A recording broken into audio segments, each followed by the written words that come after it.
नमस्कार। रिपोर्ट राजस्थान में आप सभी का स्वागत है। आपके साथ मैं हूं कुलदीप। बुलेटिन की शुरुआत करते हैं बड़ी खबरों के साथ। उदयपुर के चर्चित कन्हैयालाल हत्याकांड की शनिवार को तीसरी बरसी है।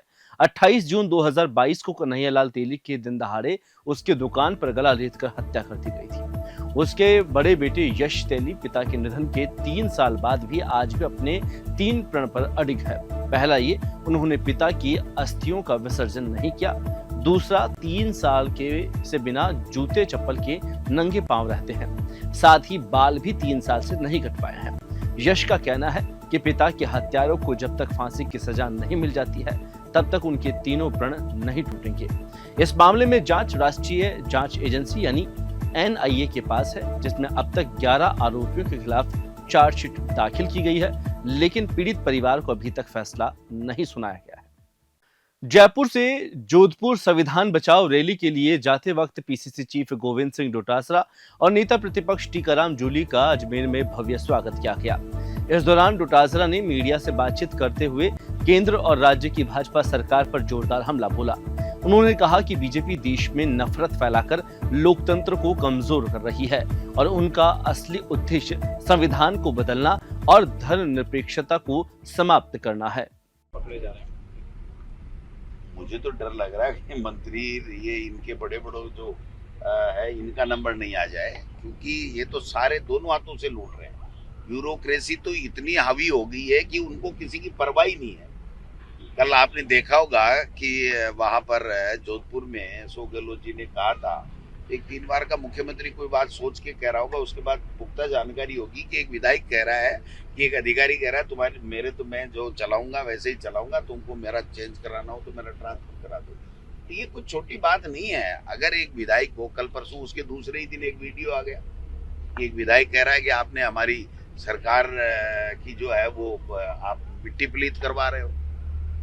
उससे पहले भी आपने देखा होगा किरोड़ी जी लगे ही हुए हैं अपनी सरकार की गोभी खोदने में, तो सारा काम हो ही रहा है। अगर मान लीजिए किरोड़ी जी जैसा कह रहे हैं ये नकली खाद बीज है, तो ये नकली खाद बीज से कितने लोगों का, कितने किसानों का जीवन बर्बाद हो गया, कितने किसान लूटे गए, इसकी भी तो जिम्मेदारी तय होनी चाहिए ना। छापे डालने से क्या होगा? छापे ब्यूरोक्रेसी डालेगी, अधिकारी डालेंगे, मंत्री मॉनिटरिंग करेगा और उसके बाद में कार्रवाई होनी चाहिए। जिनके लाइसेंस निरस्त हो गए, सैंपल फेल हो गए, उन खाद और बीज का उन कंपनियों ने, उन फैक्ट्रियों ने कहां माल दिया और कौन कौन किसान उससे लूटे गए, ये जिम्मेदारी तय करने की जिम्मेदारी भी तो मंत्री और सरकार की है। कोऑपरेटिव के माध्यम से NPK जो खाद है वो जो नकली पाई गई, उसको करोड़ों रुपए दे करके, सरकारी मदद दे करके, बैंकों से लोन दिला करके दिलाई गई है। तो आप बताइए वो कहीं कहीं तो पहुंची होगी किसानों के पास। ग्राम सहकारी समिति हो चाहे क्रय विक्रय सहकारी समिति, उसके माध्यम से किसानों के पहुंची। अब किसान अगर उस जहर को बो दिया, उसने नकली खाद लगा दी, बीज को बो दिया नकली को, तो क्या मिलेगा उसको? आप बताइए। कोई जिम्मेदारी तय करने वाला है ही नहीं। और इनके जो प्रदेश अध्यक्ष है वो तो कहते हैं कि जो किरोड़ी जी कर रहे हैं ये हमारी पार्टी का काम नहीं है। तो मतलब दिशाविहीन सरकार है जो कुछ भी कर नहीं पा रही। श्री गंगानगर जिले के राजियासर थाना क्षेत्र के करडू गांव में पुरानी रंजिश को लेकर भिड़े 2 पक्ष, जिसमें लाठी डंडों से जमकर मारपीट हुई। इस घटना में एक नाबालिग लड़की समेत 3 लोग घायल हुए हैं। घटना का वीडियो सामने आने के बाद वायरल हुआ और मारपीट में 16 वर्षीय लड़की समेत 3 लोग गंभीर रूप से घायल हुए हैं। घायलों को उपचार के लिए नजदीकी अस्पताल में भर्ती कराया गया है। मारपीट के बाद आरोपी मौके से फरार हो गए। घायल पक्ष के लोगों ने थाने में प्राथमिकता दर्ज कराई है। मामला दर्ज कर आरोपियों की तलाश पुलिस ने शुरू कर दी है। जल्द ही आरोपियों की गिरफ्तारी का पुलिस ने आश्वासन दिया है। उधर झगड़े की वीडियो में हिंसा ने स्थानीय लोगों में दहशत पैदा कर दी है। ग्रामीणों का कहना है कि पुरानी रंजिश के चलते झगड़ा हुआ है जो लंबे समय से चल रहा था। उधर बानसूर में शराब ठेकेदार सुनील यादव उर्फ टुल्ली की हत्या के मामले में पुलिस ने बड़ी कार्रवाई करते हुए 4 आरोपियों को गिरफ्तार किया है। इनकी गिरफ्तारी देर रात को हुई है, जिसके दौरान मुठभेड़ में चारों आरोपियों के पैरों में गोली लगी है। इसके बाद उन्हें कोटपुतली के BDM अस्पताल में भर्ती कराया है। हालांकि इस सनसनीखेज वारदात का मुख्य आरोपी कृष्ण पहलवाल अभी भी पुलिस की पकड़ से बाहर है। कृष्ण ने वारदात के बाद सोशल मीडिया पर एक वीडियो वायरल कर हत्या की जिम्मेदारी ली थी और खुलेआम कानून व्यवस्था को चुनौती दी थी।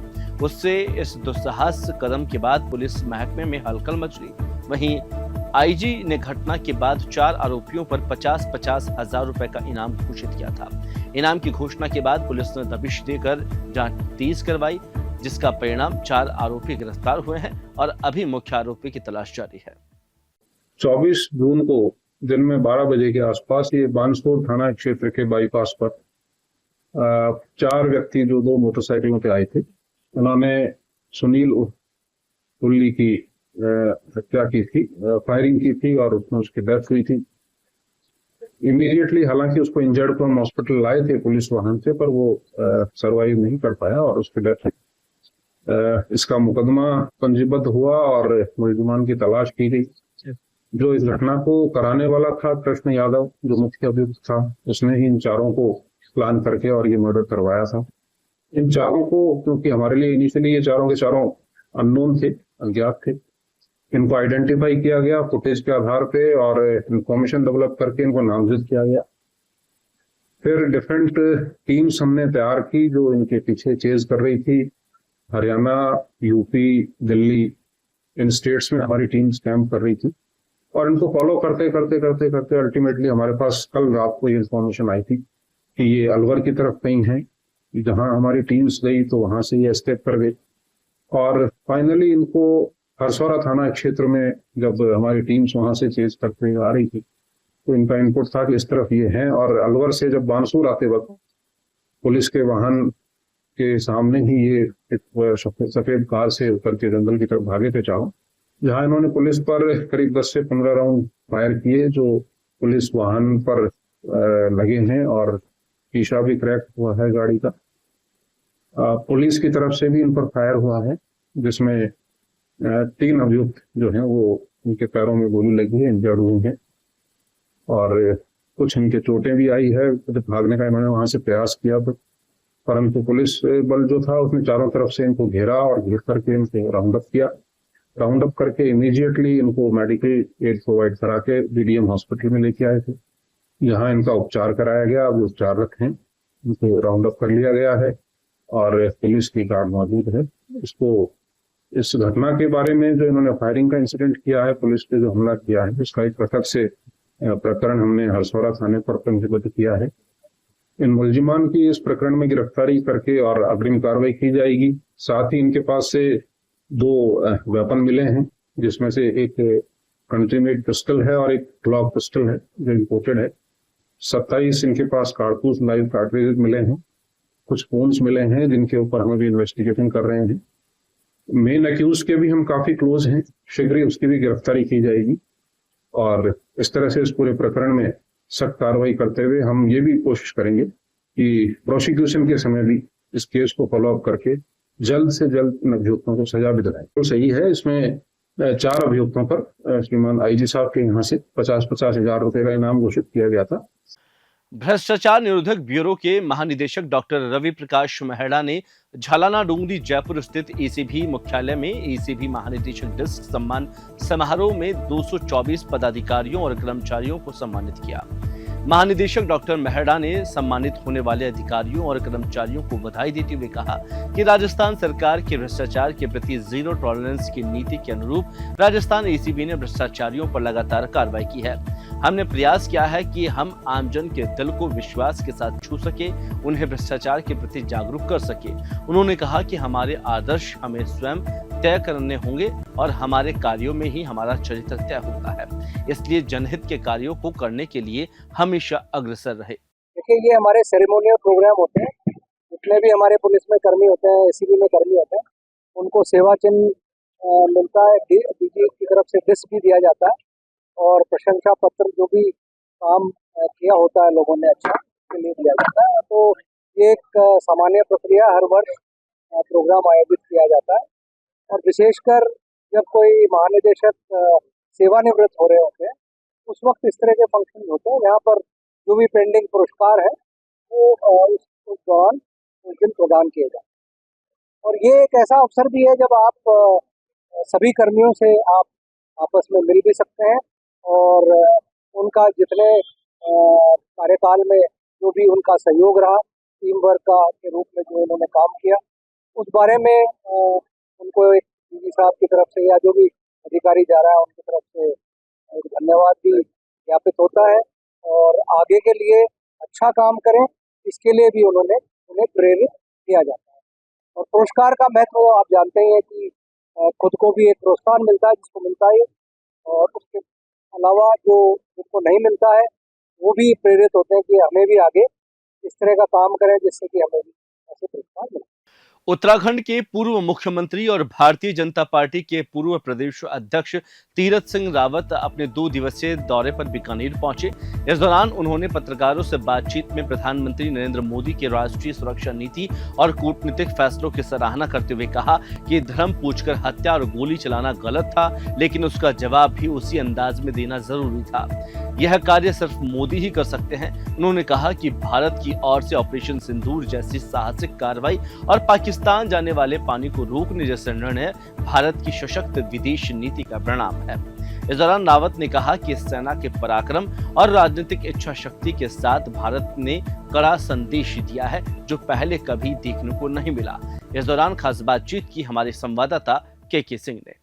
इस वक्त हमारे साथ मौजूद हैं तीरथ सिंह रावत, जो कि उत्तराखंड के पूर्व मुख्यमंत्री रहे हैं और सांसद भी रहे हैं। उसके अलावा उत्तराखंड के प्रदेश अध्यक्ष भारतीय जनता पार्टी के रहे हैं। इस वक्त वे बीकानेर दौरे पर हैं और बीकानेर दौरे सहित यूँ कह सकते हैं कि राजस्थान की देवदर्शन यात्रा पर मान सकते हैं अभी वे घूम रहे हैं। बात करते हैं। सर, बता रहे हैं आप? ये मेरी अपनी निजी यात्रा है और ये मैं कह सकता हूँ उत्तराखंड देवभूमि है तो राजस्थान भी देवों की भूमि, और यही नहीं तो महापुरुषों की धरती एक प्रांत कर रही है। तो उस नाते मैं कुछ स्थानों पे अपना दर्शन करने भी और परिवार के साथ में घूमने के लिए आया हूँ।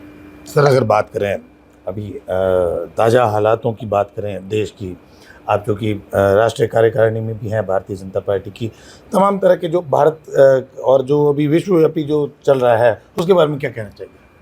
देखिए, आज जो पूरे देश के अंदर जिस तरह का स्थितियाँ बनी हैं, यदि और कोई होता तो मैं सोचता हूँ कि देश न जाने कहाँ खड़ा होता।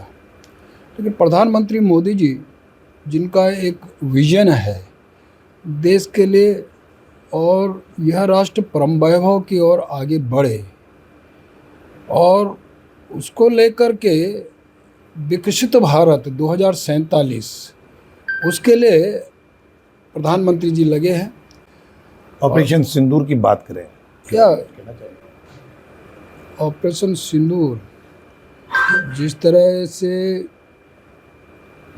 बहनों को और अन्य जो समुदाय वहाँ पर्यटन के रूप में गए थे, उनको जाति के आधार पर पूछ करके जिस तरह उनके साथ घटनाक्रम हुए हैं, और कई बहनों के सिंदूर कर गए, तो उसको देखते हुए प्रधानमंत्री मोदी ने जिस तरह निर्णय लिए ऐतिहासिक है। सिंदूर का बदला सैनिकों को फ्री हैंड करते हुए और 22 मिनट के अंदर पाकिस्तान की धरती पे जाकर के आतंकवादियों के ठिकानों को नेस्तनाबूद करना ही नहीं तो आतंकवादियों को भी ठिकाने लगाना, यह काम किया है।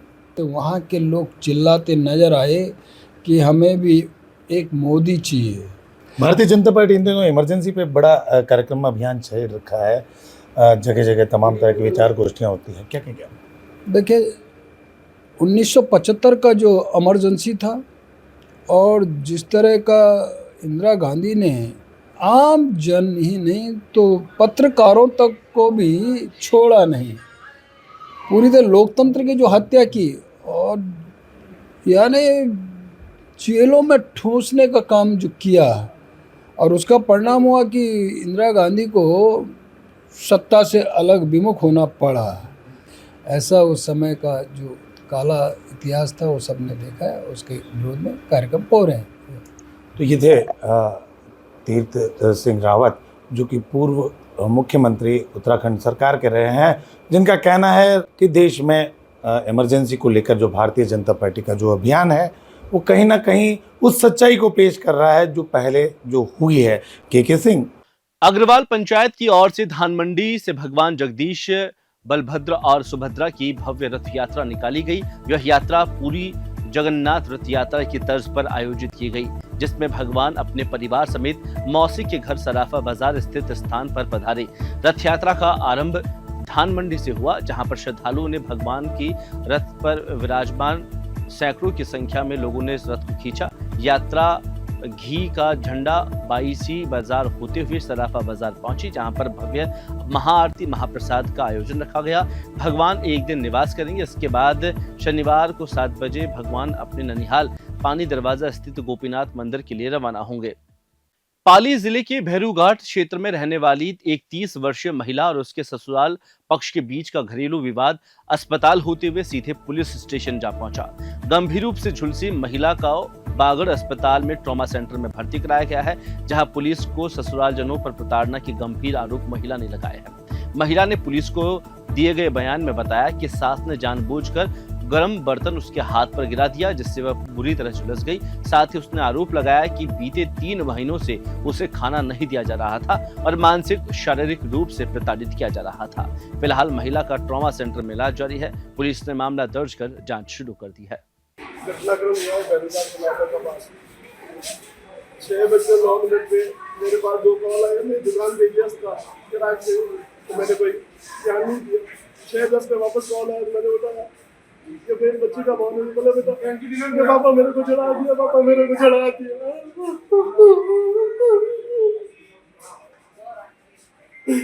उसके बाद उसने फोन मार दिया या रख दिया गया पता नहीं, या छीन लिया इससे, कोई पता नहीं चल रहा है उसको।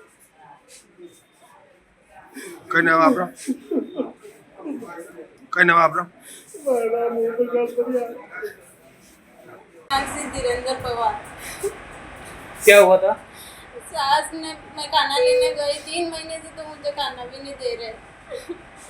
और मैं अब खाना बहुत तेज भूख लगी थी, आज सुबह भी कुछ भी नहीं था किचन में, तो मैं खाना लेने गई।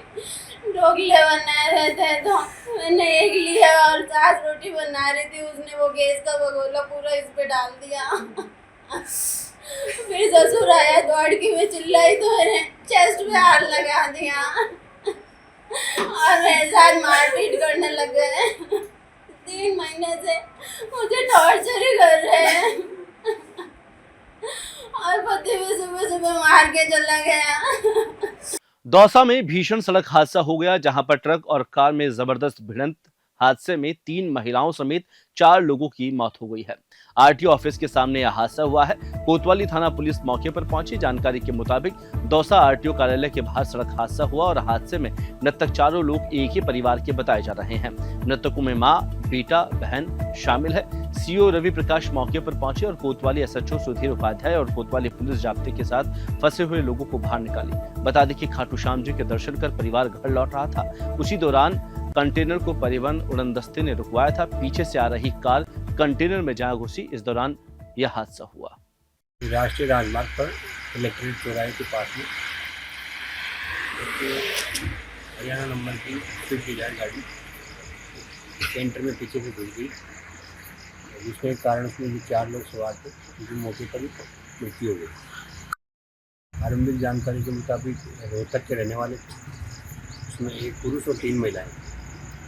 बांसवाड़ा जिले के प्रतापपुर में भारी बारिश के कारण उप जिला अस्पताल में पानी भर गया, जिससे मरीजों और उसके परिजनों को परेशानी का सामना करना पड़ा। मरीजों को पानी भरे वार्डों से दूसरे वार्डों में स्थानांतरित करने में भी मुश्किल का सामना करना पड़ा। प्रतापपुर के उप जिला अस्पताल में भारी बारिश के कारण जलभराव की स्थिति पैदा हो गई, जिससे मरीजों को काफी परेशानी हुई। मरीजों के वार्डों में पानी घुस जाने से मरीजों और उसके परिजन रात भर परेशानी का सामना करते रहे, जहां पर कुछ मरीजों को तो पानी भरे वार्डों से दूसरे वार्डों में पहुंचाया गया, जहां पर स्थानीय लोगों का कहना है कि हर साल बारिश में अस्पताल में पानी भर जाता है, लेकिन प्रशासन इस समस्या का कोई स्थायी समाधान नहीं निकालता है। फिलहाल इस बुलेटिन में इतना ही। मुझे दीजिए इजाजत। नमस्कार।